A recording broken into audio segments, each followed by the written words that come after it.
Coming up in Jamaica Magazine today, a look at how RADA is using technology in farming to increase the production of locally grown food, plus ways to go about planning for retirement. Then later, a trip to historical Port Royal. I am Adrian Atkinson. All that plus the news of the day after this message.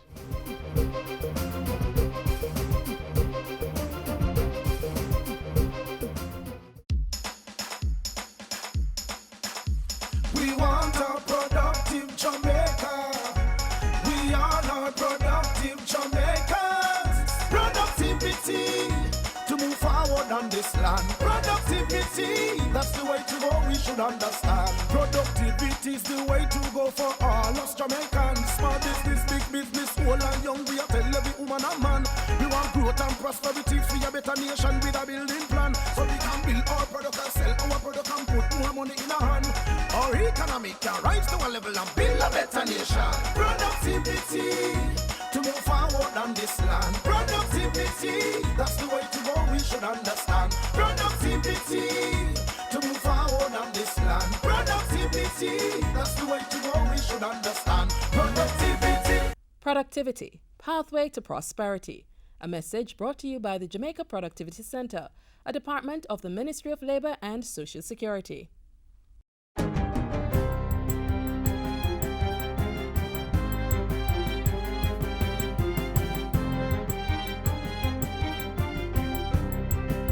Good day, I'm Stephen McHugh, and this is your JIS News for Wednesday, January 4. National Security Minister Robert Montego says a mix of measures will be employed in 2017 to disrupt criminal elements in the country. He was speaking at the JCF's annual devotional exercise held at the Police Commissioner's office yesterday. It is the year when changes are going to come. It is the year when we are going to confront some things. We're going to disrupt the criminal forces. Measures will include splitting the St. James Police Division into two to bring more resources to bear on the problems in that parish. 40 rank-and-file members of the JCF will be traveling to Cuba for training with 40 dogs that have been acquired. And changes will be made to several pieces of legislation, including the Bail, Firearm, and Fingerprint Acts. Equipment and infrastructure upgrades are also coming, including 2 new ships for the JDF Coast Guard. By the 21st, those 2 ships will arrive in Jamaica to begin to patrol our waters and to secure our borders. And later on in the year, we're going to get a surveillance plane, additional security on our borders. The National Security Minister says 200 more vehicles will be added to the JCF fleet this year, and the closed-circuit television CCTV network will be expanded. In the meantime, Minister Montego has reported that the work of the security forces resulted in some important achievements in 2016. That includes retrieving over 750 illegal guns during the year. We have a clear-up rate for murder of 58%. 3 years ago, it was 39%. That is progress. We have arrested over 750 persons for murder, the highest amount ever in the history of Jamaica in 1 year. While acknowledging the issues that exist in the force, the minister says more credit should be given to the police for their hard work and hard-fought successes. Meanwhile, the police are being urged to take a firm stand against persons who illicitly burn sugarcane. Agriculture Minister Carl Samuda says cane farmers must be protected against the practice, which can sometimes wipe out the means of survival for entire families and communities. Illicit burning of sugar is destructive to the foundation of our economy. It is unpatriotic, and it is very discouraging for those people who work night and day tirelessly to keep the industry going. And apart from everything else, it is criminal, and they should all be put in prison for the actions that they are undertaking. The minister was speaking at a media briefing recently. He expressed hope that Jamaica will see significant improvement in sugarcane production this year. We are going to have a much better crop this year. In addition to which, the price of sugar has increased, making it far more viable today than it was a year ago. And we are all more hopeful that it will continue to rise. The first batch of overseas farm workers for 2017 were dispatched from the Labor Ministry's Overseas Employment Services Center in downtown Kingston yesterday. The group of approximately 375 workers was scheduled to leave the island today. They will be taking up employment opportunities in greenhouse production of vegetables, fruits, and other crops in Canada. The Jamaica-Canada Employment Program continues to be a constant source of job opportunity for thousands of Jamaicans and a vital source of foreign exchange remittances to the Jamaican economy. Last year, 15,611 workers participated in the Overseas Employment Program. Of this figure, 8,934, or more than 50%, went to Canada. Another group of workers will be dispatched later this month. And finally, the Labour and Social Security Minister is warning the public to be aware of unscrupulous persons who offer overseas jobs. I urge you in your dealings to verify with the Ministry the legitimacy of all such agencies before making any commitment. I urge you to contact the Ministry before sending payments through any remittance service. And I also ask you to be careful about jobs being offered through the internet or on social media. Information on verified jobs can be found on the Ministry's Labour Market Information System website at www.lmis.gov.jm. And that's it for JIS News Today. I'm Stephen McHugh. Thanks for watching.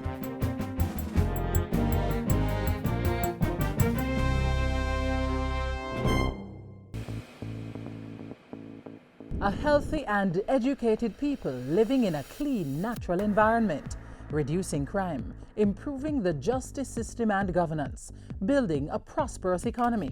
It's not just a vision, it's reality. Learn about the plan. Join the vision. My country, Jamaica, has a rich heritage and is very unique. If we all pull together, we can make it the place of choice to live, work, raise family, and to do business. For more information on Vision 2030, call the Planning Institute of Jamaica or visit vision2030.gov.jm, your parish library, school library, or the Jamaica Information Service. Maybe you have resolved this year to eat a little healthier, eating more fresh fruits and vegetables. The Rural Agricultural Development Authority is using technology to help more farmers produce more. Some of those fruits and veggies may end up on your plate this year. Have a look. Agriculture has always been the backbone of Jamaica's economy, providing food and raw material for consumption and export, as well as numerous employment and entrepreneurial opportunities. And the Rural Agricultural Development Authority, RADA, has played an integral role in the sector, creating a sustainable environment through the use of technology and contemporary farming practices.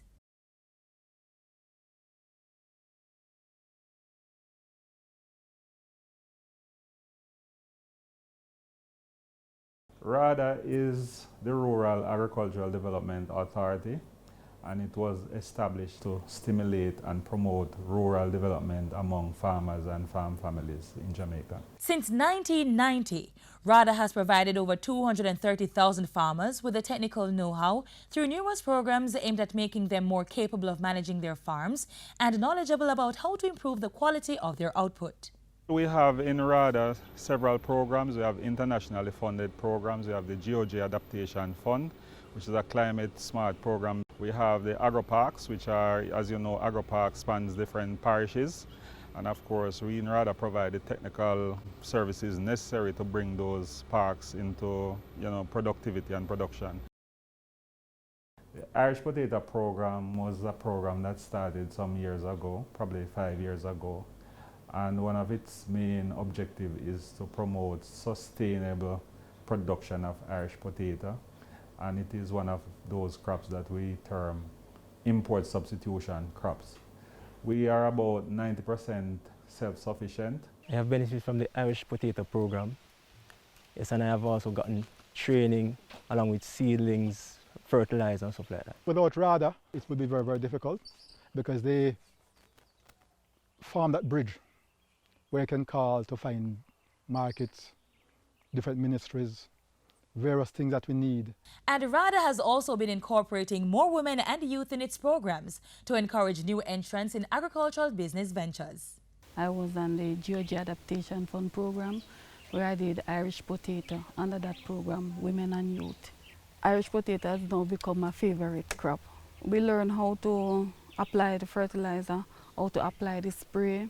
When the crop is ready, we will learn post-harvest, pre-harvest, and diseases, all of that under the program. In addition to hosting programs that provide farmers with the exposure and skills needed to transform their farming experience, RADA has introduced appropriate information and communication technologies, ICT, for greater innovations and effectiveness in the industry through the ABIS database. The acronym ABIS is Agriculture Business Information System. The primary objective is to provide demographic information as well as information on crops as well as livestock. So we do a lot of tracking of agricultural produce. We are working with the Met Service right now to link that information with Met Service so that real-time weather information within particular geographic location can be uploaded to the system, and then we get the feedback and we can assist farmers to make informed decisions as to when to plant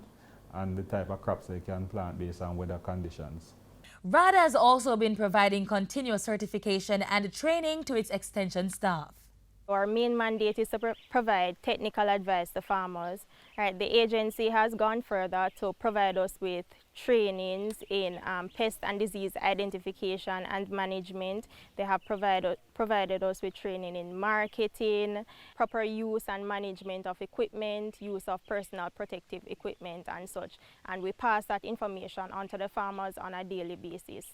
The agency continues to find methods to further modernize the sector. Our new board members here have decided we have three main focal points that we'd like to concentrate on. The first one is to increase the capacity to our technical team to send messages and information to our farmers in a more modern way. The second point is that we're going to try and encourage our farmers to produce more locally grown crops and things like onions and ginger that we import a lot. The third one is the value-added part of it. For example, when you have cabbage and carrots, you sell them to the supermarket or to the hotels, but you also have like a grade B type of product. And what do you do with it? You can shred it and put it in pre-packaged packets to sell to the supermarket. So that value-added product will mean that we'll have absolutely no produce at all going to waste. I think RADA has done a good job. RADA has to assume a role of providing technical advice and the transfer of technology so that we can become productive and hence more competitive, so that the products that we produce can meet the standards required for export, not only to satisfy the Jamaican output, but for exports. If agriculture doesn't grow, the economy can't grow. And so RADA is a critical element in agriculture and a critical element for growth in this economy. I am so grateful for the extension officers. Like, we can call upon them at any time. I thank them immensely, especially the field officers, because they come out almost every week to check on us. It's very worthwhile seeing the farmers utilize the information that they have been given and use it in order to better themselves. For more information about RADA, call 977-1158 to 60 or email executive@rada.gov.jm.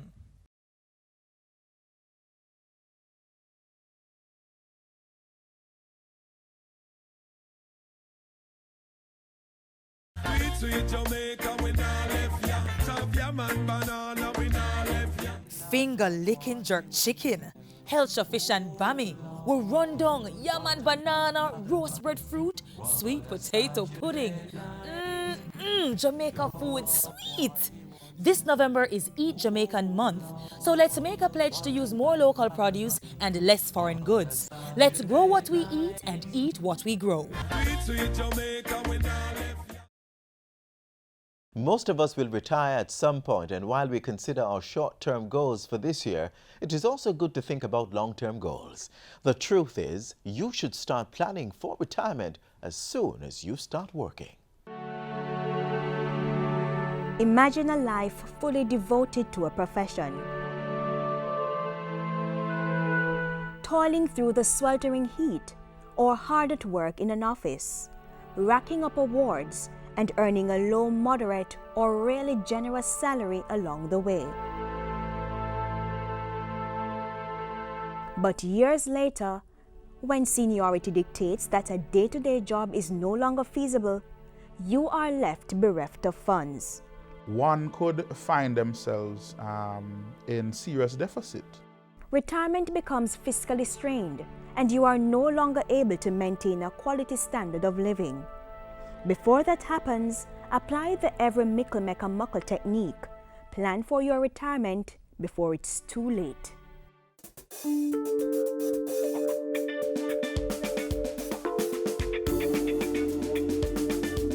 Everyone needs some form of financial security when they retire. The planning process starts with the basic principle of financial planning, a budget. Look at your income and expenditure and make spending cuts where applicable. Once you've identified the amount of money to go towards your retirement, invest it in an approved pension scheme that will guarantee an adequate rate of return. In terms of the accrual on the investment, and of course, something that will ensure that you have a guaranteed income at the point of retirement. Now, if you work with a company that makes it mandatory for employees to make pension payments to an approved retirement scheme, 5% of your gross monthly salary will likely go towards your pension. What that means is that the contribution is applied directly to the pension account before taxes are taken. That allows your contribution to be a more efficient contribution for the purposes of your retirement. The money is not kept in the employer's account. Instead, it goes directly to a pension fund supervised by a licensed financial institution. If it is, though, that you're planning to properly prepare, a 5% contribution is not likely to give you or generate the sort of income that you will need or sufficient enough to take care of those retirement needs, let's say 5 years, 10 years into the retirement. So the idea is to gradually increase the amount you contribute over a period of time. Be aware, though, that you can only contribute as much as 20% of your gross monthly income. Employees can access their company's contribution to the pension plan after a specific number of years called the vesting period. If your employer doesn't have a set pension fund, or if you're a self-employed person, you can still visit a financial institution and join an approved pension fund, and you will still get the tax-free benefit. This individual retirement account, however, is only available to persons who are not already a part of an approved pension scheme. Only one pension or retirement fund is permitted under the law. Other forms of investments, stocks, mutual funds, bonds, fixed deposit accounts, etc., can also be used to shore up your retirement reserves. Whichever route you choose, a financial advisor is recommended. An advisor, for example, can look at your arrangement and say, listen, based on your current level of contributions and based on where you're projected to be, assuming your retirement occurs in 10 or 15 years, we may need to ask you to increase your premiums to make sure there's no shortfall. Now, some people believe they are too young to start planning for the period when they will not be able to work. That mindset needs to change. Consider this scenario. There are two individuals, both investing $10,000 each monthly, but one started to make the contribution at age 30 and the other started at age 40. The individual that starts at age 30, at his point of retirement, can expect a projected value on his retirement account of about 46 million. For somebody who started 10 years later, so instead of 30, now 40, their accumulated value is 13 million. That's a $33 million difference. When it comes to retirement, it costs to wait. By way of an earlier start, that individual can expect to have a higher percentage of his final income replaced at the point of retirement. The government has also taken steps to ensure that persons have some form of income when they retire. This is being manifested through the National Insurance Scheme, NIS, a 2.5% mandatory contribution by both the employer and employee. 2% of the contribution goes towards the NIS and the remainder to the National Health Fund, NHF. There are several benefits to the NIS. A funeral grant, widow's benefit, and orphan's benefit are among them. But when it comes to monthly pension payments, the NIS is deemed the great equalizer.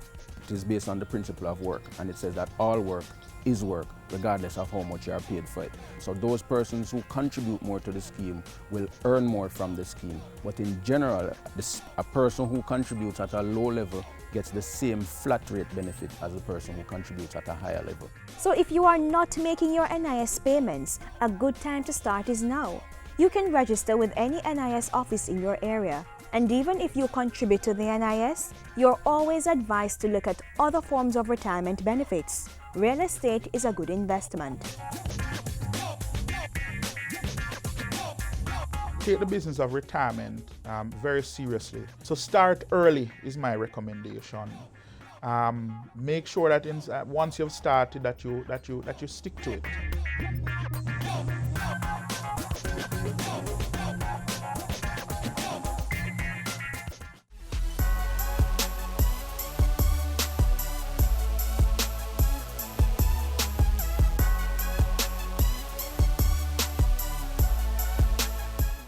If going out more is one of the things you want to do this year, then Port Royal is a fascinating place to visit. Not only can you get delicious seafood to eat, but you can also get a healthy taste of history.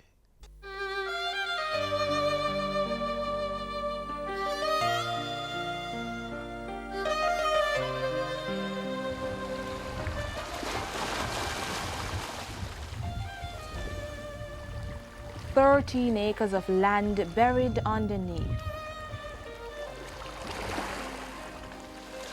The calming waves, it's believed, are hiding much of 17th century world history. All this because at 11:43 a.m. on June 7, 1692, an earthquake obliterated Port Royal as it was. Just imagine what is still there for us to understand and to learn, not only in terms of Jamaica, but in terms of the 17th century world as a whole, where Port Royal was the most important English entrepot in the Western Hemisphere. Today's generation flock to Port Royal for its delectable seafood. Men boast about the power of the town's oysters. Women skip the kitchen on a weekend and dine by its shores. Children dig into its beach. The seafood-loved town is no stranger to adoration. Known once as the wickedest city in the world, it's a title Port Royal earned at the tips of pirates' blades and on the strength of buccaneers' loot, spent on the wickedly sinful offerings of a 17th century Caribbean life. Lavish and expensive buildings, said to rival those in Europe, existed there. The stories of those who lived there, the life that unfolded in the town, lies in a surreal time warp at the bottom of the sea. There, since the 1692 earthquake took 13 acres of Port Royal down underwater.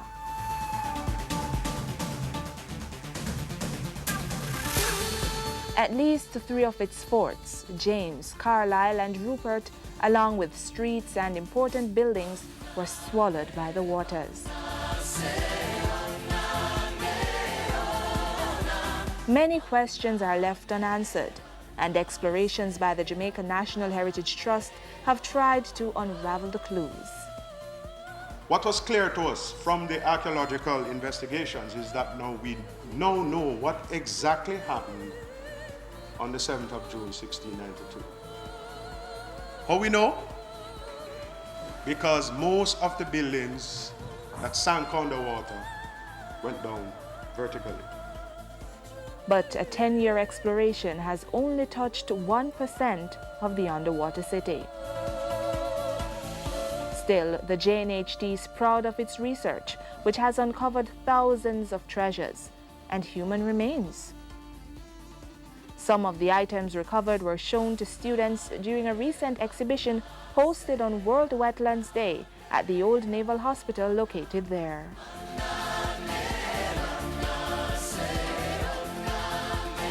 They built these things, cistern, where they would catch water from off the roof.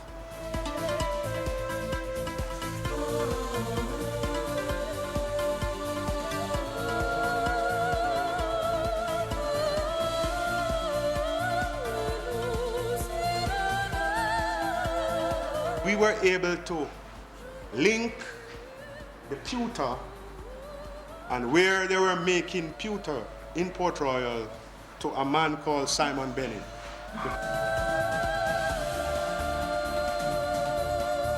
The minute you remove it from its environment, it starts to deteriorate again. So we have a conservation section that deals entirely with that, how to stabilize the artifacts and so on. Since 2008, the Port Royal Underwater City has been listed on the World Heritage Tentative List, having been nominated by the Trust. It is the only underwater site in the Western Hemisphere, with its allure being equal to Pompeii, Italy, that was covered by volcanic ash in 79 AD. Port Royal, once a city, is now a sleepy fishing village pulling seafood addicts and history buffs. But the town, located at the end of the Palisades Strip, at the mouth of the Kingston Harbor, that was a center of shipping commerce in the Caribbean Sea more than 300 years ago, holds the attention and captures the fascination of all Jamaicans.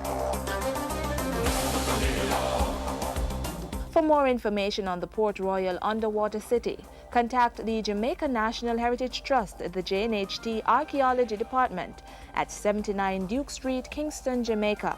Telephone 922-12878 or 922-3990 or fax 967-1703 or send an email to jnht@cwjamaica.com.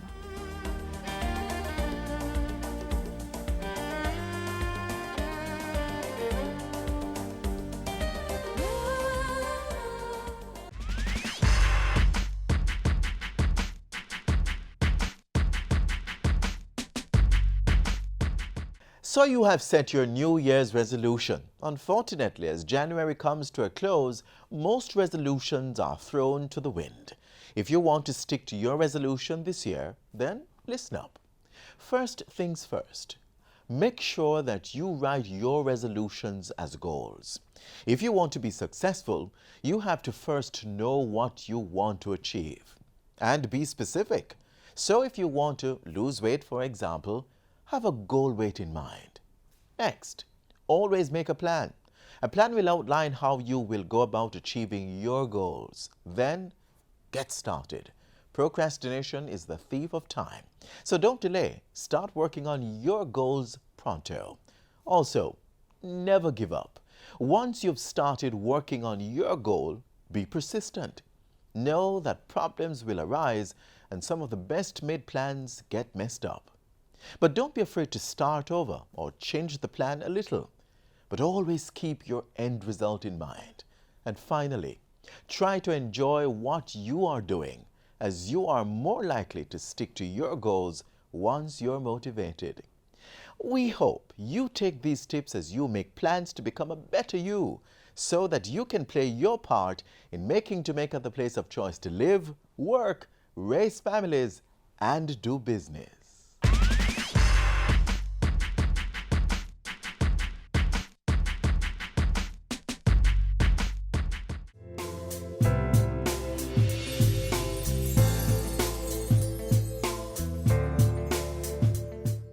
We've come to the end of our show. You may watch this and other editions of the magazine on our YouTube channel. You can also download the JIS app at the Google Play Store. Keep up with us on social media. Visit our Facebook page and follow us on Twitter. I am Adrian Atkinson. On behalf of the entire team here at the JIS, do take care and thanks for watching.